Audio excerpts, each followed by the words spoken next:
In Part 1 of Lecture 11, we will discuss file structures and allocating file storage. The most common secondary storage device is the disk, either magnetic disk or optical disk.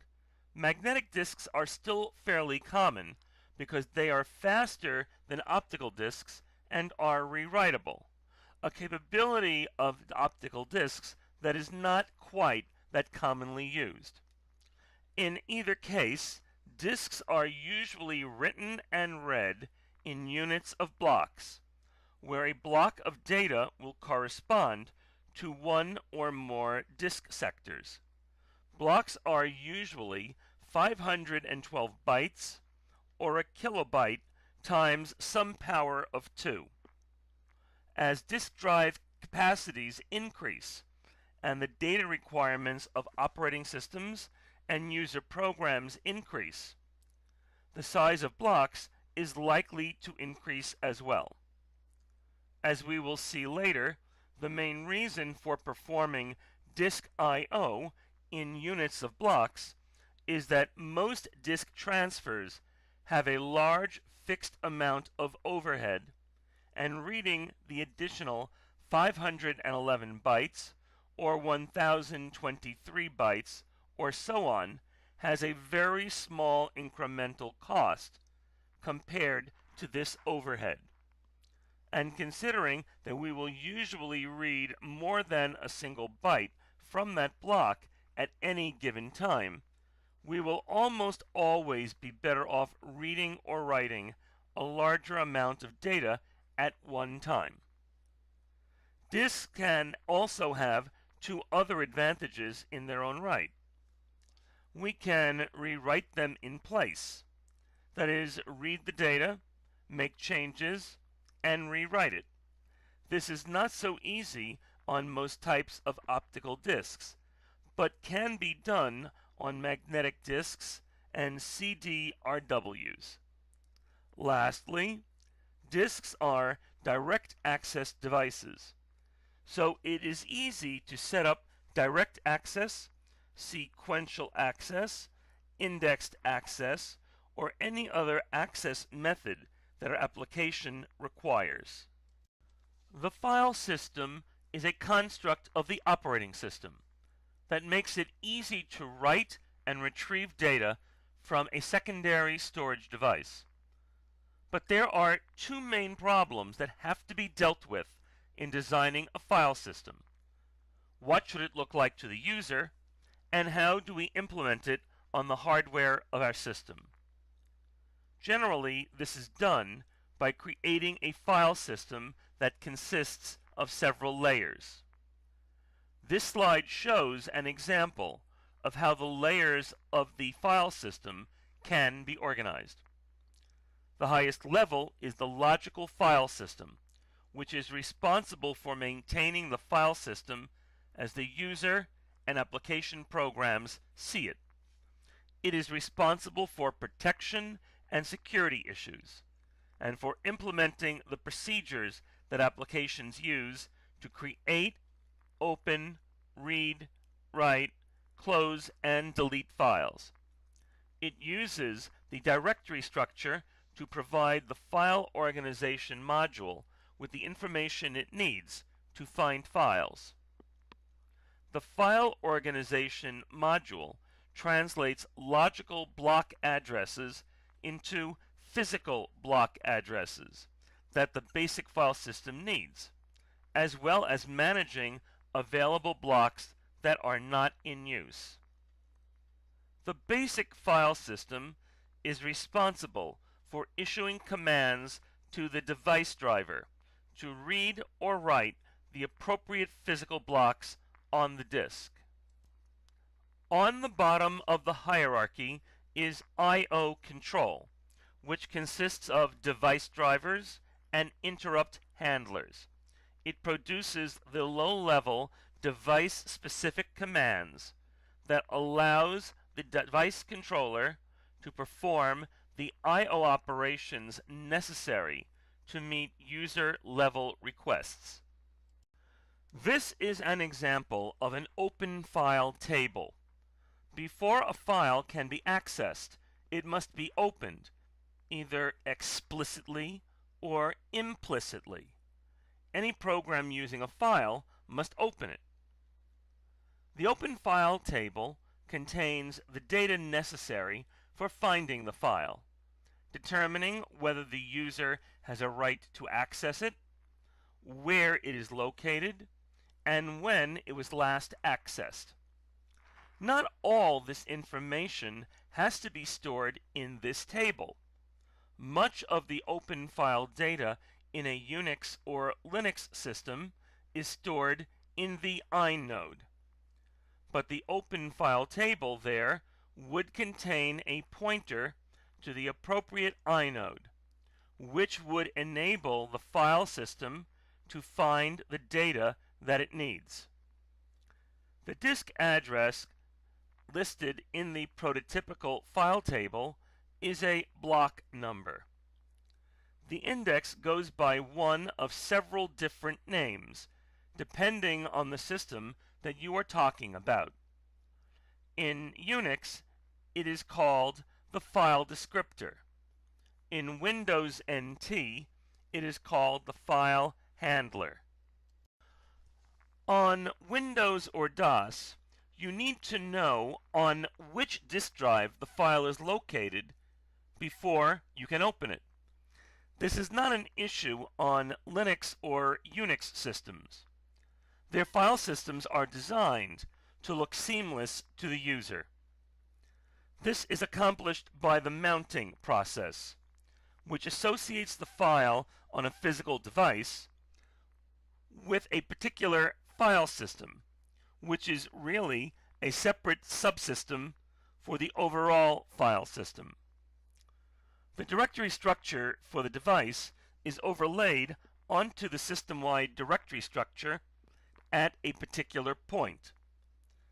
As a result of the mounting, the device's root directory is a subdirectory of the system's overall directory, and any file in the device's file system can be accessed without any particular knowledge of which device it is stored on.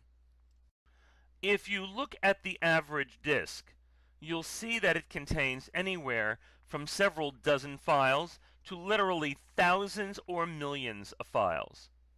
With more than one file on a disk, it is necessary to develop a method for allocating storage so that other files do not lay claim to the same block of storage.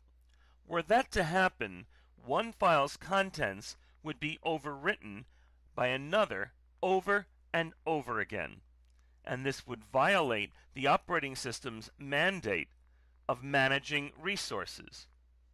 We need some method of allocating disk storage that still allows us to access files quickly and efficiently. The most common methods are contiguous, linked, and indexed allocation.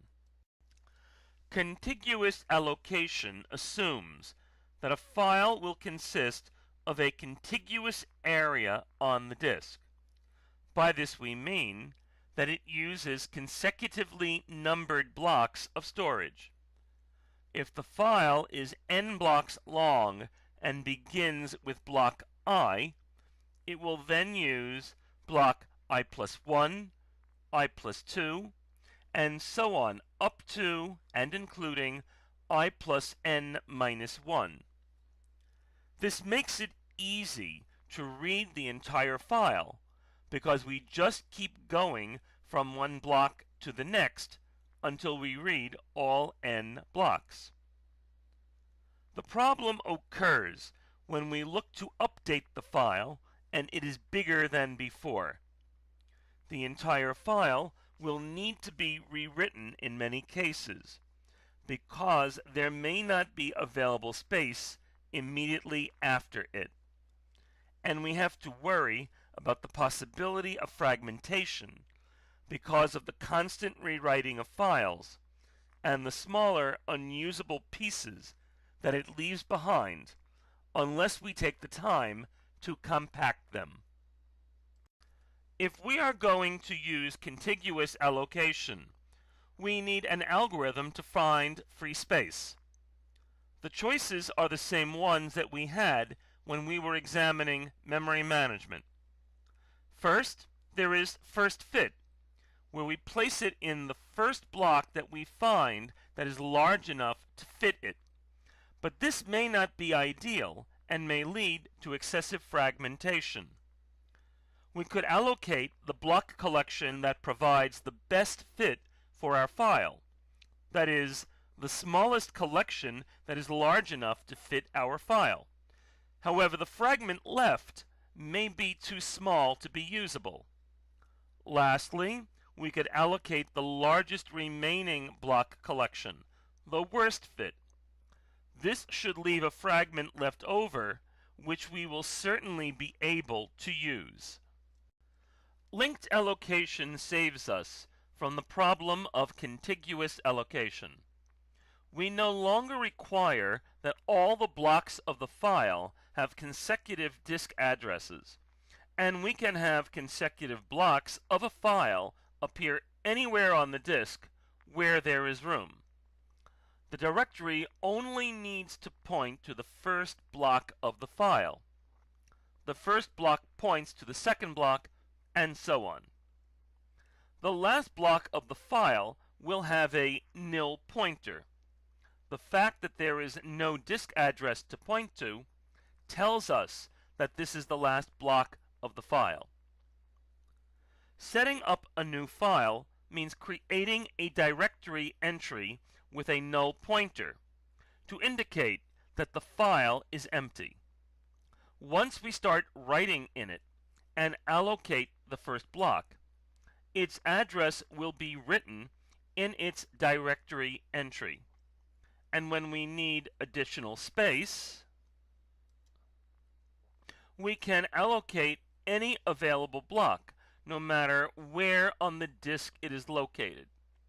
We simply have the last block point to the new block. It is important to understand that when I say anywhere on the disk, I mean anywhere within the logical volume. If a physical disk is partitioned into 3 logical volumes, the file can only use one of the available blocks within the volume on which the file is located. Linked allocation has a few disadvantages. Given the fact that you have to read a sizable number of blocks to get to the one that you want, it isn't really suitable for direct allocation. Additionally, it is not very efficient in its use of storage. A 4-byte pointer on a 1 kilobyte file uses 0.39% of the disk just for pointers. This can be overcome by using clusters, groups of 2 or more blocks.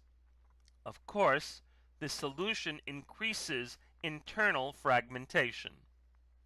Lastly, linked allocation introduces a reliability problem.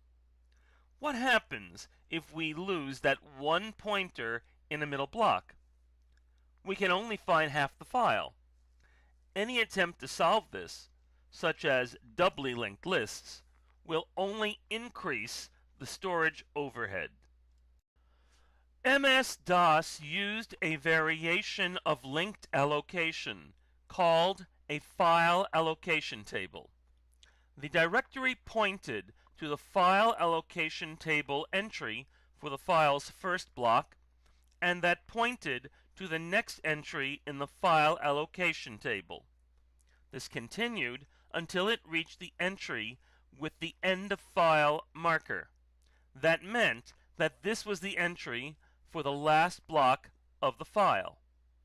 The biggest advantage of the file allocation table was that a file's entries in the file allocation table could be traversed much more quickly than if these pointers were stored within the block. A file allocation table was much smaller, and more of it could be kept in memory. Generally, DOS kept at least one additional copy of the file allocation table in case the main copy was corrupted.